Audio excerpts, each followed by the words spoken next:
Hello and welcome back to the English Podcast Coach. I'm James. And I'm Lena. We are so excited to have you with us today.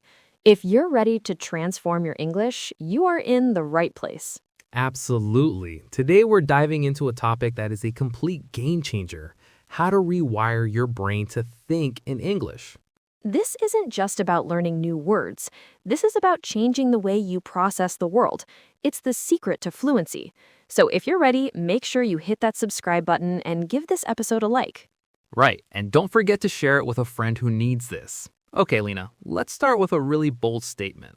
Let's do it. Listen carefully, everyone. If you are translating in your head from your native language to English, stop right now. That's the big one, and here's another truth bomb for you. Thinking in English is easier than you think, and today we're going to show you exactly how. Okay, so let's get into our first tip, the big one James just mentioned. Stop translating. Why is this so important, James? Because it's slow. Your brain is doing double work. It's like trying to run a race with weights on your ankles. You think in your language, translate the words, translate the grammar, and then you speak. It's exhausting and unnatural.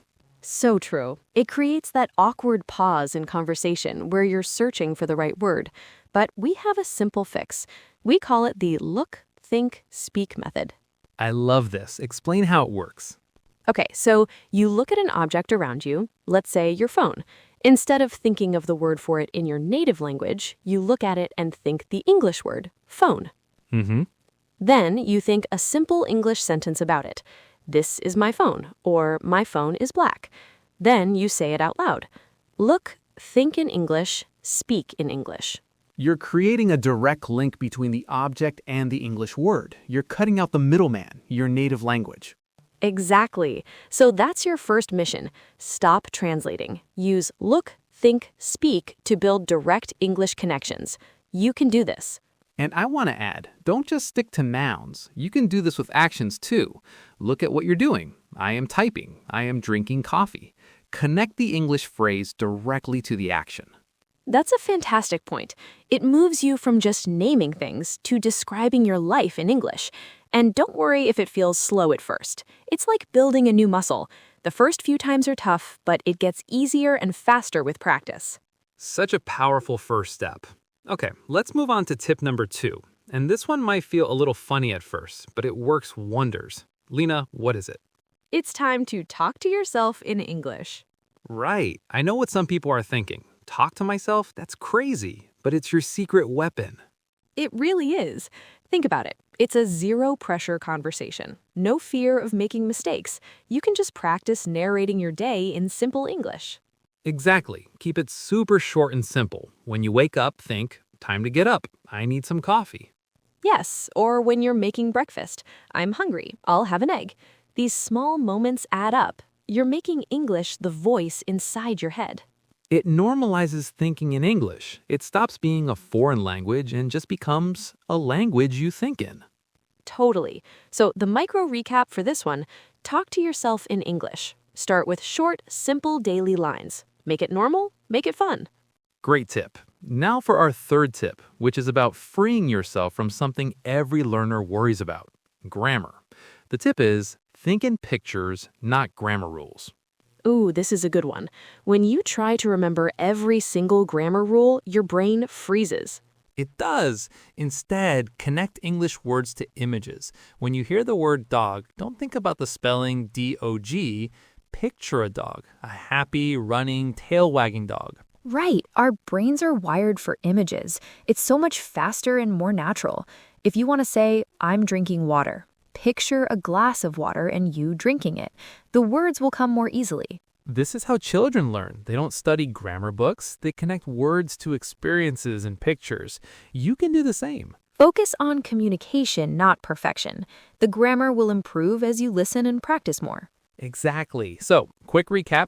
Think in pictures, not grammar. Focus on images and feelings and let the words follow. It's about flow, not rules. Okay, we're halfway through our tips and the energy is high. We want to hear from you, our amazing listeners. Which tip will you try today? The look, think, speak method, talking to yourself, or thinking in pictures? Yes, let us know. Pause the podcast for a second and drop a comment below. We love reading your responses, and it helps us create more content for you. Okay, and we're back. Let's jump into tip number 4. Use survival English first. What does that mean, James? It means don't try to learn everything at once. Focus on the English you need for your daily life. This is about building confidence with practical, useful phrases. That makes so much sense. So instead of learning complex vocabulary about, say, astrophysics, Right. You learn how to order coffee, ask for directions, or introduce yourself. Think about your daily routine. What phrases do you need? short phrases like, can I have a coffee, please? Where is the restroom? Have a good day. These are your survival phrases. Mastering these gives you a huge confidence boost. It shows your brain, hey, I can use English successfully in the real world. That feeling of success is super motivating. It really is. So the recap for this tip is focus on survival English first. Learn the short, practical phrases you need for your daily life to build real-world confidence. Awesome. Okay, on to our fifth tip. This one is about mindset. You need to create an English inner voice. Yes, this connects to talking to yourself, but it's deeper. It's about the silent voice in your head, your thoughts, your feelings. Start guiding that voice to speak English. And importantly, make it a positive voice. A lot of learners have a very critical inner voice. My accent is bad. I made a mistake. We need to change that narrative. Totally. Teach your inner voice to be your coach, not your critic. Use positive self-talk in English. For example, instead of thinking, I can't do this, switch it to, I can do this. Every day, my English is getting better. Or, wow, I understood that movie. I'm proud of myself for trying.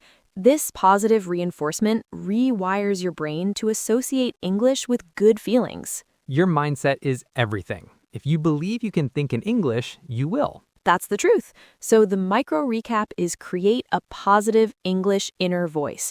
Use encouraging self-talk in English to build a strong, confident mindset. Love it. Okay, we've arrived at our final super practical hook. This is something everyone has time for. It's our daily 60-second brain training. Yes, 60 seconds. That's it.